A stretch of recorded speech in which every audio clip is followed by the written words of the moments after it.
শৃঙ্খলা কেউ বিঘ্ন ঘটাতে না পারে, যাতে কেউ কোনো নাশকতার ঘটনা ঘটাতে না পারে, কোনো দুষ্কৃতিকারীরা যাতে কোনো অপরাধ ঘটিয়ে না চলে যেতে পারে, এবং সেজন্য আমাদের ব্যাপক ডিপ্লয়মেন্ট রয়েছে।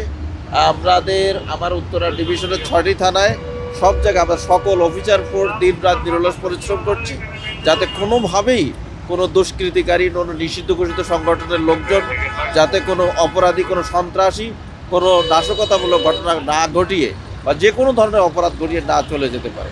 এবং সে কারণে আমাদের এখানে কোনো ধরনের মানে কোনো নাশকতার ঘটনা, কোনো গাড়ি পোড়ানো, কোথাও কোনো ককটেল ফুটানো বা কোথাও কোনো ধরনের চুরি ছিনতাইয়ের ঘটনাও আমরা এখানে ঘটেনি।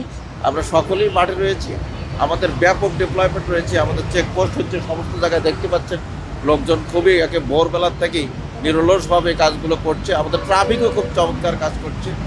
আমাদের এছাড়া আমাদের ফুড প্যাট্রোলিং আছে, পিকেট ডিউটি রয়েছে, মোবাইল প্যাট্রোলিং রয়েছে, আমাদের বিভিন্ন জায়গায় স্ট্যাটিক ডিউটি রয়েছে, আমাদের চেকপোস্টগুলো ব্যাপকভাবে কাজ করছে। অফিসাররা বিভিন্ন স্তরে আমাদের অফিসাররা সুপারভাইজ করছে, আমি সহ এখানে, শুধু আমার এখানে নয়, ঢাকা মেট্রোপলিটন পুলিশের সকল বিভাগেই আমাদের মাননীয় পুলিশ কমিশনার স্যার, অতিরিক্ত police commissioner sir, crime officer এবং নির্দেশে এবং স্যাররা পর্যাপ্ত ফোর্সও ডিপ্লয়মেন্ট করেছে। আমরা আশা করি যে কোথাও কোনো ঘটনা ঘটার কোনো অপরাধীরা কোনো সুযোগ পাবে না।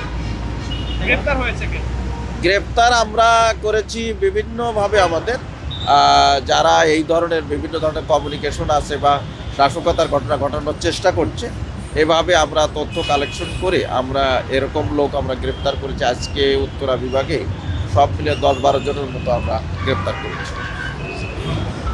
আর এছাড়াও আমাদের কিছু ছিনতাইকারী, কিছু মাদকের কিছু আসামি, মাদক সেবনকারী, কিছু মাদক বিক্রেতা আমরা তাছাড়াও গ্রেপ্তার করেছি। সব মিলিয়ে আমাদের প্রায় 18-20 জনের মতো আমাদের গ্রেপ্তার হয়েছে।